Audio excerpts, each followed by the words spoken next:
आधीच्या सरकारने दिल्ली विस्कळीत केली होती, मात्र देवेंद्र फडणवीसांनी याचा दिल्लीत जाऊन भांडाफोड केला. त्यामुळे हे यश मिळाल्याचं भाजप नेते प्रवीण दरेकर यांनी म्हटलंय. गिग आणि टेक्स्टाईल वर्कर्सना त्या ठिकाणी 10-10 लाखापर्यंत जीवन विमा द्यायचा विषय असेल, अशी चांगली आश्वासनं त्या ठिकाणी घेऊन भारतीय जनता पार्टी पुढे गेली. आणि भारतीय जनता पार्टी टीका पण मुद्देसूद त्या ठिकाणी केली. म्हणजे प्रदूषित यमुना असेल, खराब रस्ते असतील, दारूची दुकानं असतील, या ज्या काही व्यवस्था होत्या आणि कशा यांनी सगळ्या बरबटून टाकल्या आहेत, दिल्ली कसं विस्कळीत केलं आहे, याच्यावर अमितभाई शाह असतील, मोदी साहेब असतील, अगदी आमचे देवेंद्रजी त्या ठिकाणी दिल्लीला जाऊन जे काही त्यांची भांडाफोड केला, त्याच्या सगळ्याचा परिपाक म्हणून हे प्रचंड यश त्या ठिकाणी मिळालं. मला वाटतं बैल गेला आणि झोपा केला अशा प्रकारची संजय राऊतांची त्या ठिकाणी स्थिती आहे. आणि वाटेल ते बेमालूनपणे बोलणं हा त्यांचा त्या ठिकाणी खाक्या झालेला आहे. पैसे वाटले, EVM जबाबदार त्या ठिकाणी, अशा प्रकारचे आरोप करण्याला काही अर्थ नाही. हरलायत, मोठ्या मनाने हार स्वीकारा, कामाला लागा. बरं, तुम्ही दिल्लीचं विश्लेषण करायला तुम्ही एक जागा तरी लढवली का?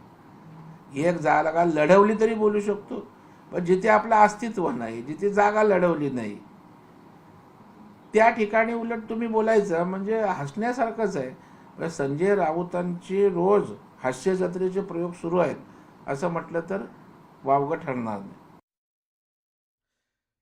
दिल्लीत यंदाही काँग्रेसला अपेक्षित कामगिरी करता आलेली नाही. यंदाही काँग्रेसच्या पदरी निराशेचा भोपळा पडलाय. आतापर्यंतच्या निकालाच्या कलांमध्ये काँग्रेसला फक्त एका जागेवर आघाडी घेता आली आणि त्यामुळे दिल्लीकरांनी पुन्हा एकदा राहुल गांधींना नाकारल्याचं पाहायला मिळालंय.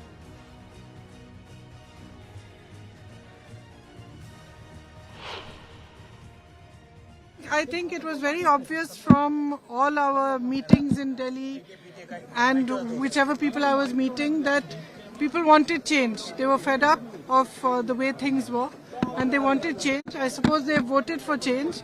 My congratulations to all those who have won. And for the rest of us, it just means we have to work harder and we have to stay there, be on the ground and be responsive to the people's issues. यावरती काँग्रेसच्या इतर नेत्यांनी देखील प्रतिक्रिया दिल्याचं आपण बघतोय. बघूयात याविषयी नितीन राऊत काय म्हणालेत. मुस्लिम समाज, दलित समाज यांच्याकडे वळला. हा समाज आपोआप नाही वळला साहेब.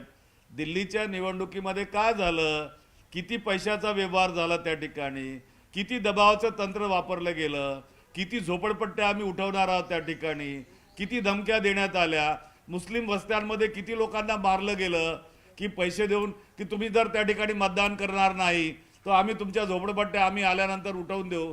हे सगळे प्रकार तुम्ही वापरले ना.